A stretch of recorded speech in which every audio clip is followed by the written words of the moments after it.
des sectes philosophiques et de la marque d'infidélité qui leur est commune à toutes sans distinction. Les doctrines philosophiques, malgré leur nombre et la diversité de leurs vues, se réduisent à 3 écoles. Les premières, qui sont les matérialistes, en deuxième les naturalistes, et enfin les théistes.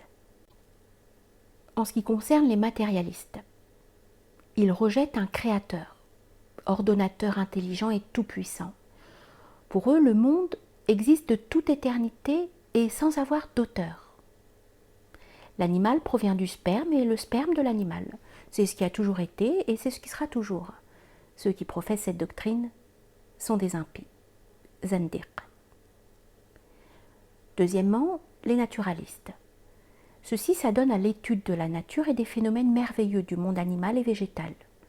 Ayant analysé avec soin les organes de l'animal à l'aide de l'anatomie, frappés des merveilles de l'œuvre de Dieu et de la sagesse qui s'y révèle, ils sont forcés d'admettre un créateur sage et connaissant la fin et le but de toute chose. Et en effet, on ne peut étudier l'anatomie ni l'organisme admirable de la nature vivante sans être conduit à proclamer la science profonde de celui qui a construit le corps de l'animal et surtout de l'homme. Mais emportés par leurs recherches multipliées sur la nature, ils ont cru que le juste équilibre de l'organisme exerçait une influence considérable sur l'existence de l'être. D'après eux, la faculté pensante dépend de l'organisme.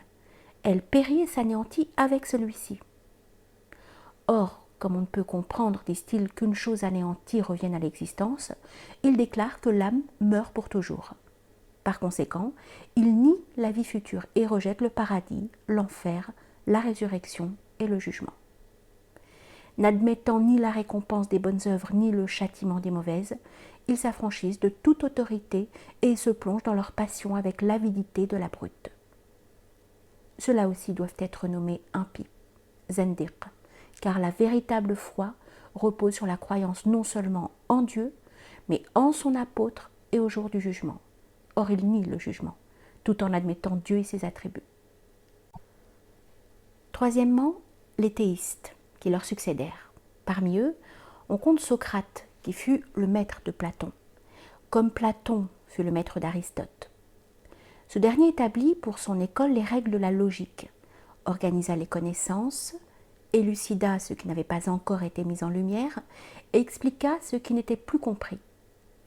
Cette école réfuta le système des deux autres, c'est-à-dire les matérialistes et les naturalistes, mais en dévoilant leurs croyances erronées et perverses, elle employa des arguments qu'elle aurait dû laisser de côté. Dieu suffit pour protéger les musulmans dans le combat. Aristote combattit aussi avec succès les théories de Platon, de Socrate et des théistes qui l'avaient précédé, et se sépara entièrement d'eux, mais il ne put effacer de sa doctrine les taches d'infidélité et d'hérésie qui déparent les opinions de ses devanciers.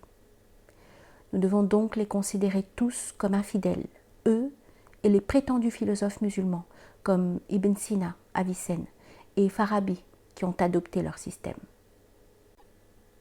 Reconnaissons pourtant que, parmi les philosophes musulmans, nul n'a mieux interprété que ces deux savants la doctrine d'Aristote. Tout ce que les autres en ont rapporté et traduit est plein d'erreurs, de confusion et d'obscurité propres à dérouter le lecteur. Or, comment accepter ou rejeter ce qui est inintelligible ? La philosophie d'Aristote, dont nous devons la connaissance sérieuse aux traductions de ces deux savants, peut se partager en 3 parties. Dans l'une, ce qui doit être taxé d'impiété, dans l'autre, ce qui est entaché d'hérésie, dans la troisième, ce que nous ne sommes pas obligés de rejeter absolument. Venons-en au détail.